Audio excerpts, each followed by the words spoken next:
Welcome to the Kurima podcast, where we talk about business, finance, entrepreneurship, and real estate. I have a very special guest today, Steven McWilliams. He's a realtor, an investor, and a great friend. Welcome to the show, Steven. Hey, thanks, buddy. I appreciate it, man. Yeah. I'm happy to be here. You know, whenever you asked me to come, it was like, what, a podcast? You're doing a podcast these days? I was like, geez, man, this guy's leveling up. And it's all about believing in yourself, right? Yeah, well, I appreciate it, man. So tell me kind of what your journey was and how you got started. Oh, you're ripping off the Band-Aid. You're getting right to it, right?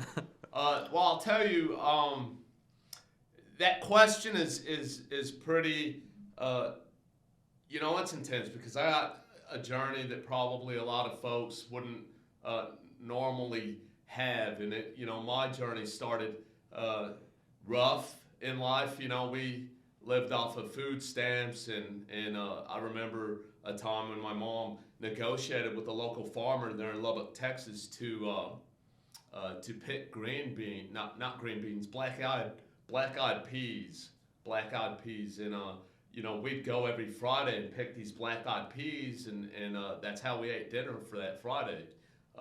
Fast forward till now, in between there's been, a lot of upsets, drug addiction, alcoholism, but the number one thing is overcoming all of those things, overcoming the addictions, overcoming those facets of life that kind of control you. So where I am now, I contribute my success to the love in our family, the love of God. God's been in our lives for a long time. I stopped drinking about 3 years ago. It's pushing on 4 years, but those are pretty large accomplishments. And at that point, I think is really whenever I started to blossom in business. That's awesome, man. Yeah. That's it's not always easy, like coming from families that aren't already positioning you into like a place that you want to be, and having to kind of break those generational curses can be really difficult. So it's really cool to see where you are now and all the adversity you've kind of had to go through. Yeah, no, that's a good way to put it, is generational curses. I've heard that before, honestly, Jason, and it's true. I mean, there's things, and we can't hold those and let those affect our life or control our future. We have to break those curses, and the way we do that is, we develop good systems and we develop good habits that allow us to break free of all that stuff that controlled us in the past. Yeah, I agree. Let me wrap up some of that journey, because the journey takes us to a place where, I started working in a factory. We moved here probably about 16 to 17 years ago, me and my wife. And actually, we traveled here with everything we owned in a little red Corsica that she bought for $200. And believe it or not, Jason, I'm telling the truth, hand to God, the ignition was popped like it was a stolen vehicle that we bought for $200, and we drove it from Lubbock, Texas to Missouri with a TV and all of our clothes. That's all we owned. And we came here to Crystal's parents' house in Pierce City, and I got a job working at a telemarketing center in Springfield. As soon as I got here, I knew I had to hit the ground running, but the only available position was this telemarketing not telemarketing, they call random, and they say, hey, this is the Highway Patrol. This is Stephen Fox. I was hoping you'd contribute this year. Yeah. So it was that type of a job, and doing that job humbled me a little bit because I really didn't last long, because it was scripted, right? They wanted you to follow a script and kind of deceive the caller, and I wasn't really into that, but that was one of the first opportunities that I got, and I drove from Pierce City to Springfield every day to do that job. And I thought, I can't handle it. So a week later, I applied at PenMac. They sent me to, a turkey farm where I did some some turkey stuff where you try to get turkeys to. Okay, you're gonna have to edit this one out. It was a terrible situation with turkeys, but nonetheless, I did that for 3 days, and then I heard through PenMac that they were having a welding position. I'd never welded before, but I knew that welding paid more money, right? So I went. I said, sign me up. I told a lie. I said I had done some welding before. They set me up with an interview and a welding test over at Miracle Recreation. I went in there. I took the test. I did exactly what the guy was doing, asked him to show me, did exactly what he did. Boom, I passed the weld test, got a job through PenMac working with Miracle, and then I stayed there for, 9 to 10 years, maybe 12 years, and worked my way up from welder to lead to foreman. But working in a factory sort of gets bogged down, bogs your body down, bogs your mind down, because you're around a lot of negative people. You're not around a lot of positive folks, right? They come dragging in going, oh, I gotta punch the time clock. Is it time to go home yet? So those types of attitudes really bring you down. Plus, there's a lot of disgruntled employees, folks that were stressed out about their life, didn't want to be there. And I was always a positive, and still am a positive person. Like, I'm upbeat, I like what I do, and if I'm involved with what I'm doing, I'm happy, And so coming in with that attitude was not a good thing in that factory environment, because they, the other employees did not like that peppy, motivational type feeling, right? They wanted to, their lives wanted to drag out. But anyhow, so that kind of got me to a point in my life where I thought, there's got to be something else for me. There's got to be something else. And God put things in my path that created an opportunity to get into real estate. I saw one person that has 6 or 7, she has 5 kids, but she did it as a single mom, got a real estate license. And when I heard that and I saw that, I thought, if she can do it, I can certainly do it. And so I went and I took the class. I had to sit through the class twice, though, because I wasn't the smartest tool in the box. Well, I've heard, the test is pretty hard based on my knowledge. I've heard that a lot of people take it 6 times before they pass. So that's true. Yeah. It's. But I can tell you that the class was a lot harder, in my opinion, than the test was, because in the class it's a cram course. Oh. They want to put as much information in you as possible, and if you're starting off at 0 and then you're getting pumped with 100% of real estate knowledge, terminology, it's overwhelming. And I thought to myself that there was one day I walked out, and this is sad to say, but it was during the mathematical portion of the class, where it was just overwhelming for me. I got stressed out. I got filled with anxiety. So I walked out of the class. And on my drive home, I'm not going to lie, okay, we're all men. You see that? I'm a man, baby. But here's the thing. I cried. I cried like a baby. And I was just praying to God and saying, God, this is my last opportunity. Because the things that had already happened was I was on unemployment. I had got fired from Miracle. I was on my last dollars. My wife wasn't working. There was a whole slew of negatives or hurdles in my path or on that journey. And what I did is I just prayed. Man, I broke down and I cried and I prayed for an hour driving home from Springfield to Pierce City.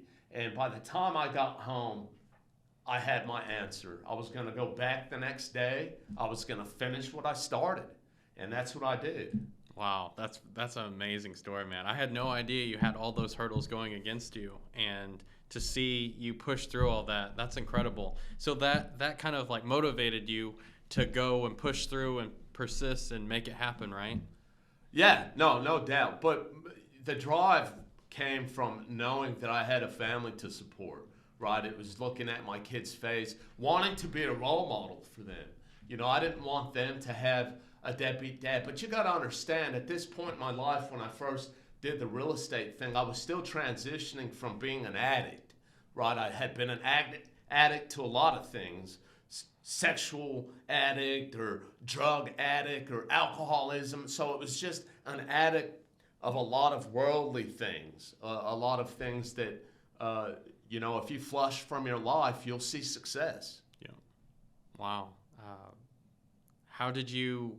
So basically, you kind of felt like you had your back up against the wall and you wanted to be a role model to your kids, and that really pushed you forward. So basically, you had nowhere to go but forward, right? Yeah, no, that's exactly right, Jason. I had nowhere to go but forward. And if I didn't go forward, my family, our house, everything was in jeopardy. So yeah, my back was against the wall. And in my mind, the only direction was forward. But it was in prayer the whole time, because I knew that I had no more lifelines.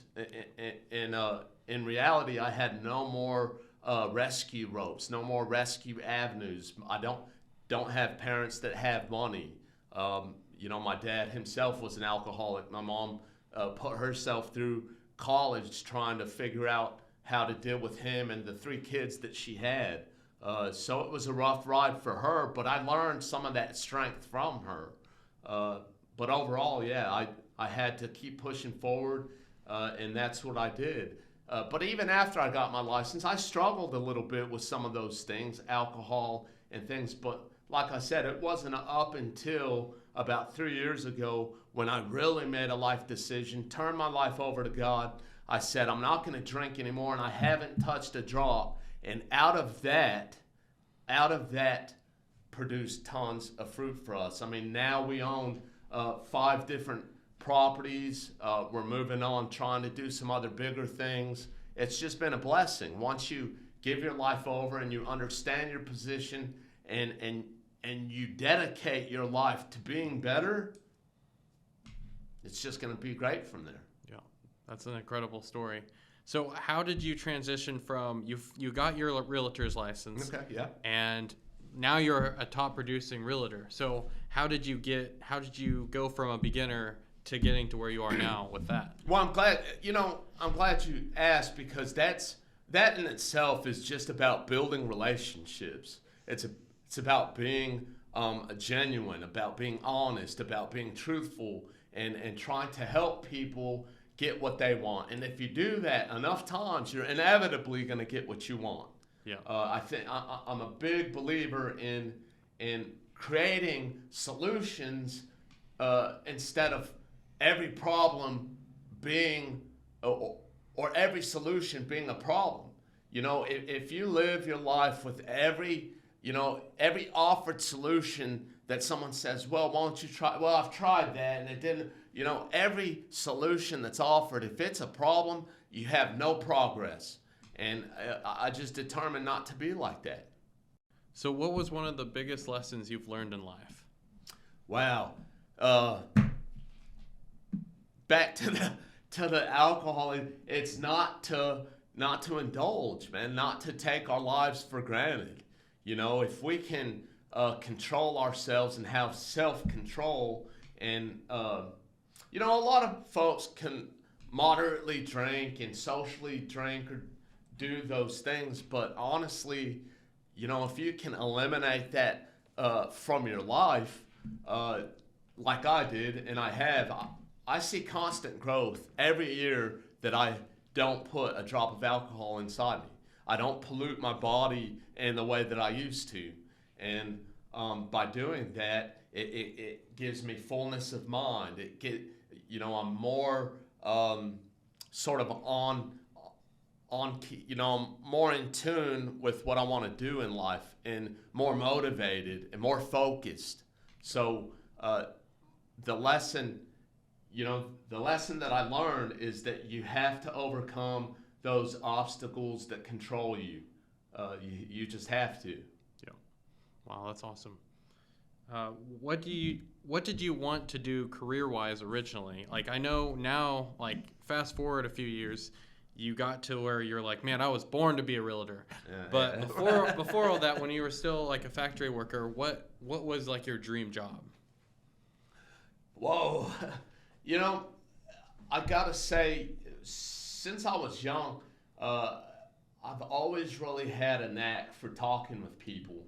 And I think, being more of a social type worker, being in that field was something I thought I wanted to do, help people. I always had a big heart for folks that were less fortunate, either with a mental handicap or with a socially awkward position or an economic deficiency, whether they were poor or indigent. I always had a big heart for those types of folks and thought maybe I could utilize my position, whatever it may be, to help bring them out of those mindsets, bring them out of the mentally challenged, or bring them out of the indigent stage of their life. So just being helpful was some. So I don't know if there was really a career that best suited me except for what I do now, which is real estate, because that covers all facets of life. I mean, I'm like a counselor in some cases. I've dealt with couples that were getting divorced, that you just walk through, and at first it's a struggle, but if you can kind of help massage people and just listen to what their problems are, and then try to find solutions for them, that's what I'm best at. And so it's not just about real estate, but my success stems from helping people find solutions. Wow, I really feel like you really live that out. Like you're always there for me. Anytime I need something, you go the extra mile to help whatever we're going through, or you're just a great friend to a lot of people. And so I always felt like you're there for me, and I appreciate you, man. No, that makes me feel good. That's the goal. I think that's the goal we should all have, is to be friends to as many people as we can, and help, instead of continuing to climb the ladder up, I want to try to pull people up also. If I'm holding on to one and trying to, I want to help someone up. Okay, that might have been a weird analogy, but there it is, man. Yeah. Yeah. So what's some of your goals that you're currently trying to achieve? Okay, we purchased this property that's about it's about 2.5 acres. It's right by one of the schools where we live, and I have two projects that I want to really try to get into. I want to either develop a little bit of an apartment complex for the elderly community or retired community, or build a couple of upper end homes on that 2 acres. So that's my current goal.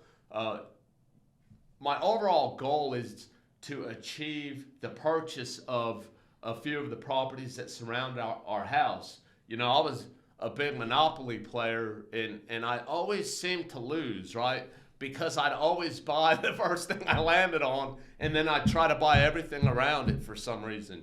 While everyone else was buying up Boardwalk and Park Place and the railroads, I was buying the slums. But so where I live, I'm just trying to really buy a few of the rental houses, keep them close so it's easier to maintain. I have one more on my radar, so that's a goal. And then, like I was saying, I want to develop either in way of apartment, multifamily, or upper end residential, about three residential properties right there on that 2 acres. Well, that's cool. Or if Pierce City School wanted to buy it, they can buy it. But those are my two goals, and I expect to achieve them within the next 5 years. Well, that's really good, man. Has multifamily been something you've always wanted to pursue, or? Not necessarily. Honestly, residential properties where I think it's at. There are a lot of positives to multifamily ownership. You have one bill, one maintenance guy that's catering to that property, one set of taxes, one set of insurances. Whereas I have, single family residential property. I find more value in that because I think it's easier if I get into a position where I want to cash out one of those properties, in my perspective, I think it'd be easier to sell. Multifamily properties, not so much, because I think you always have to keep rents up so that the value stays with multifamily, and therefore it creates value for the next person that's going to buy it. I think that might be more of a struggle if you're not going to hold them long term. Yeah, and I'm not saying I'm not going to hold mine long term. I just like that flexibility. Yeah, I mean, it's always going to be easier to sell one house than trying to sell an apartment complex because there's a lot more buyers typically. Yeah, there's a lot more buyers, and you can tap into the secondary market where, 92% of the buyers are. They're borrowing government-backed money, USDA, VA, FHA, and those types of buyers are the ones you want to tap into when you're selling a residential property. So I don't know if it's property or what, but what legacy do you want to leave?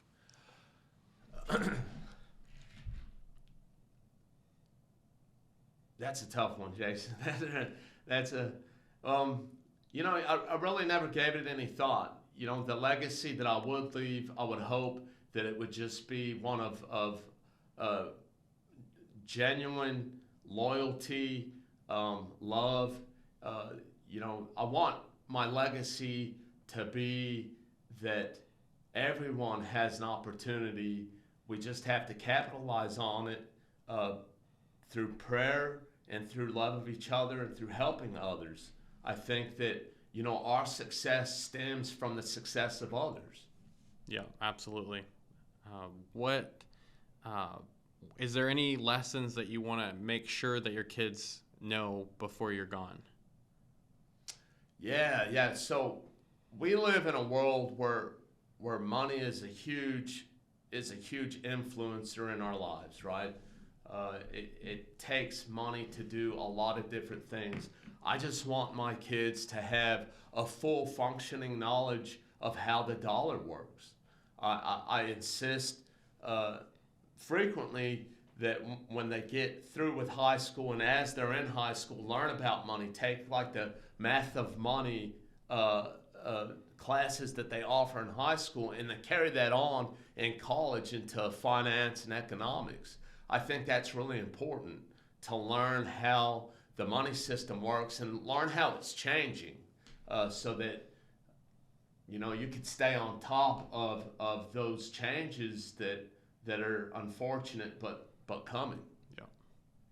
I mean, I'm the same way with my kids. I want to teach them, I don't want to give them everything in life. I want them to work for it, but I want to teach them how they can go out and do it themselves. And I mean, I plan to leave them a lot of property and stuff as well, but I want them to be able to choose what they want to do in their life and then pursue it, not just sit around and do nothing. So you do plan to leave your children property? Yeah. You do? That's kind of my plan. Yeah, that's the goal. Yeah. No, I think that was ultimately one of my goals also when I started buying properties around my house. I also had that in my mind where if I had 5 kids, let me try to buy 5 houses. So when they're ready, they can either A, rent the house out from me, or B, have an asset later if I'm not here to sell. So I do agree with you a little bit, but I'm starting to get older. I just had my 43rd birthday like yesterday, and so I'm starting to think that maybe I'm gonna want to cash all of those assets out and do something for me and my wife and I. Yeah. That might be selfish, but I think that if I can do it, and if I've gotten to a successful point in my life and knowing where I came from, I assure you my kids are going to be able to. Like, there should be no reason why they can't be successful. So let them build their own way, their own path, their own wealth. Yeah. Let us, as young adults and as we're getting older, let us accumulate our own type of wealth and utilize it to our benefit. Yeah. So you're basically saying that your kids have seen you kind of where you came from and how you've been able to achieve it. So there's no reason why where they're starting, they shouldn't be able to do the same for themselves. Exactly. Yeah. Yeah, life is an important life itself is the best teacher. Yeah, I agree with that. And through my life, my kids have seen it all, I think, or at least have heard about it. So hopefully they position themselves within there, and you can see that they're starting to do that. So that's good. They concentrate on, their mathematics. They learn about, Kyler, my oldest, he in fact started his own lawn mowing business. Like he got out there and started knocking doors, mowing yards. And I did that as a kid too. And I just thought it was spectacular when he started doing it. Yeah. And how old is he? He's 16. Wow, yeah, that's so awesome. he's pulling a trailer, has a mower, weed eating, doing the whole 9 yards. Hired a couple of his high school buddies off the football team to help him out. Yeah, it's kind of neat. Yeah. It's neat to watch that happen. I'm sure it's not an end-all for him. That's not his end game, but just to put gas in his tank and to do some things that he wants to do, take his girlfriend out to dinner, So having that extra pocket change is important for him. Yeah, but also I bet he's learning a lot of invaluable business lessons. Like this is probably his first business, right? Yeah. So there's probably a lot that just out of doing that he's picking up on and kind of learning. So that's really exciting. It is exciting. It's really exciting to know sometimes that there's people out there who he's mowed yards for that will offer bits of information to keep his growth going. Wow, well, that's cool. Yeah, they help, and that's what we should do. Yeah. So believe in yourself is really important to me. It's I use it a lot in my posts. Yeah, you coined that term, believe in yourself. Yeah. So to me, it's like when no one else believes in you, or whenever you're going through life and you get basically hit in the face with life. It's kind of my thing to keep going and pursuing whatever you're after. So what does believe in yourself mean to you, Steven? Believe in yourself. It means to take everything that you've had in your past, you look back at it, and then you learn from it, and then you move forward. That's what it means to me. It means to have the ability and the wherewithal to do that. Have the courage in yourself, the belief in yourself to take everything that you've learned in the past, let it go, but look back to learn from it, and then move forward. Wow, I really love that. That's really good. Hey, thanks. It took me a while to come up with that. What's at least some of your favorite business books? And I was trying to find, it's not a Robert Kiyosaki book, but it is from, I think the publisher's Rich Dad, Poor Dad. I just forget the name, but and I forget the guy who wrote it, but he's a partner of Robert Kiyosaki, and he walks you through a little bit of the multifamily assets of investment. Ken McElroy? Huh? Is it Ken McElroy? It is. Oh, really? Yeah, that is. Yeah. Yeah, his stuff is pretty good. Yeah, Ken McElroy. That is it. Yeah. What's the title? Do you know? I can't think of it right now. But yeah, I can't. But it is a really good book. But yeah, Ken McElroy. That's exactly right, Jason. Yeah, that's the one. That's the one that sort of gave me, along with my experience with you, and I'm gonna be honest that I've utilized people like you, Jason. You came from a place where you started with just your own dollars, and then I liked how you interviewed like every person that you could that made $1 in their life, and you sat down and just were asking, hey, how did you make your $1? Yeah. And they would explain to you, and you took all that info, you took notes, and then here you are, you have a small empire, and you're building an even bigger empire. And so watching you grow, I promise you, has helped me, and I thank you. It has helped me grow too. Well, that means a lot, man. Especially coming from you. So thank you. No, thank you, man. I'm a real estate agent. I'm dealing with a lot of properties, doing this and that. But until I saw the way you were moving, some of your the direction. I saw you moving a certain direction, fearless in some of the deals that you would get into. And I thought, if he could do it, I could do it. Yeah. And so I started sort of doing that, and I appreciate you kind of being there and kind of being open with how you achieve your wealth, because without people like you that share your experience, we just other folks may not know how to do it. Yeah. And I'm proud of how far you've come. You've really grown, and it's just been cool. Cause I mean, I met you around the time. I think you were only a realtor for a year or two whenever we first met, and ever since, you know, we just really hit it off well, and just seeing you grow has been really cool.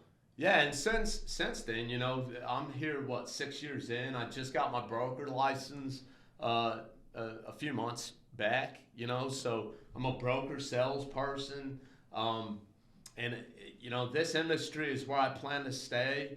I want to help as many people as possible achieve their goals, like yourself. You know, I've helped you acquire a few things, and this building where we're sitting, what was one that you acquired that really, at first, you were prepared to walk away from the deal. Remember that? Steven, can I walk away from this deal?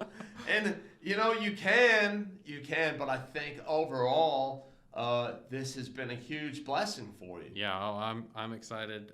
We had the opportunity from taking it from the everything shop where we sold a bunch of like secondhand merchandise, or not secondhand, but Amazon returns and Home Depot, all these big box store returns, to turning it into where the phone store is, iPhone restorations, along with we have the studio here, we have an event center, and then we have the warehouse for all of our real estate investment stuff, or all the materials and all that stuff. Right. You keep it over there. We kind of utilized it. We turned, you know, I basically found a really good use for something that works for me now that originally what we intended it to be used for just didn't really work. So I'm really happy with how it turned out.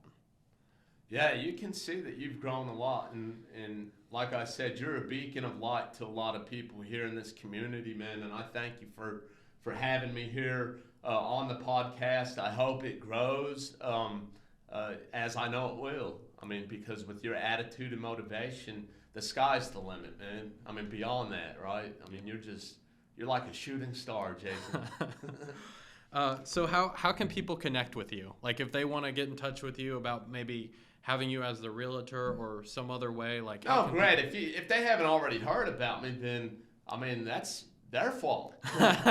No, you know, I hang my license over at Remax Properties here in Monette. We're off of 855 US Highway 60, Suite B. We have a great organization, a great group of real estate agents over there. Some of the best in the business hang their license there, and I'm just fortunate enough to call myself one of them. If you want to come and see what we can help you do as far as achieving some of your real estate needs, you show up to that place and we'll help you out. You can reach me on Facebook. I mean, I'm on Facebook, Steven McWilliams. You know, my cell phone is 806-500-8735. Give me a call if you need me. I'll be there to help. Awesome, man. And do you have a final message for our audience? Yeah, I think your message is probably real similar to what my message would be. You know, I think we have to help each other reach certain levels of success, and without one another, we can't do that. We can't accomplish our goals without each other. So we need to learn to stick together. We need to help as many people as possible, and when you do that, you inevitably get what you want. Yeah, I agree with that. And it's been a pleasure, man. Thank you for coming on our show, and thank you guys for watching the Kurima podcast. God bless you. Thanks, guys. Till next time.